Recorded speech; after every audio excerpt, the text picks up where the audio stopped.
सुनील और अजीत दोनों बचपन के दोस्त थे और हमेशा कुछ रोमांचक करने के लिए उत्साहित रहते थे। एक दिन उन्हें एक पुरानी हवेली के बारे में पता चला जो गांव के बाहर एक घने जंगल में स्थित थी। लोगों का कहना था कि उस हवेली में अजीब घटनाएं होती थीं और रात के समय वहां अजीब आवाजें सुनाई देती थीं। सुनील और अजीत ने तय किया कि वे उस हवेली की असली कहानी जानेंगे। एक शाम दोनों अपने दोस्तों को बताए बिना हवेली की ओर चल पड़े। हवेली का माहौल बहुत ही डरावना था। उसकी दीवारें छत से टूटकर झूल रही थीं और बाहर की ओर कटी हुई झाड़ियां हवा में झूल रही थीं। जैसे ही वे हवेली के अंदर पहुंचे, हवा का एक झोंका आया और दरवाजे बंद हो गए।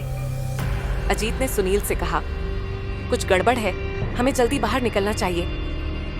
मगर सुनील ने उसे सांत्वना दी, अरे डर मत, हम तो बस देखेंगे क्या हो रहा है। हवेली के अंदर कदम रखते ही उन्हें अजीब सा सन्नाटा महसूस हुआ। अचानक एक घनी आवाज आई, जैसे कोई धीमी धीमी बड़बड़ाहट कर रहा हो। वे दोनों चुपचाप चलने लगे और आवाज के पीछे पीछे बढ़ने लगे। कुछ ही देर में उन्हें एक पुराने कमरे में एक पुराना वॉचमैन खड़ा दिखाई दिया। वह बेजान सा था, जैसे जीवित न हो, लेकिन वह उनकी ओर देख रहा था। तुम दोनों यहाँ क्या करने आए हो? उसने धीमी आवाज में पूछा।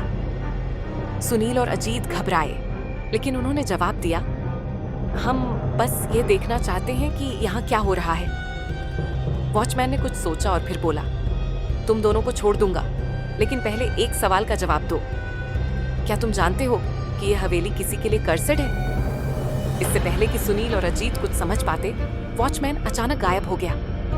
दोनों डर के मारे कांप रहे थे, लेकिन वे हिम्मत जुटाकर हवेली की ओर भीतर चले गए। जैसे ही वे एक और कमरे में घुसे, उन्होंने देखा कि दीवारों पर खून के धब्बे थे और हवा में एक ठंडी सी भावना आ रही थी।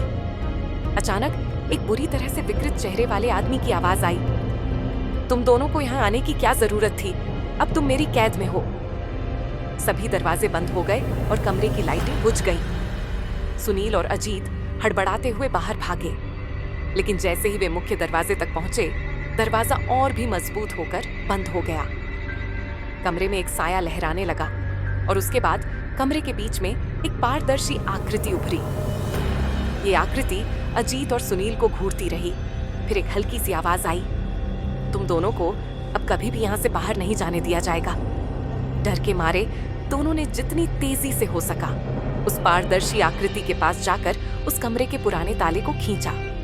जैसे ही ताला खुला, हवेली में एक तेज आवाज हुई और वह आकृति गायब हो गई। दोनों बाहर की ओर भागे और जैसे ही बाहर पहुंचे, हवेली का दरवाजा अपने आप बंद हो गया।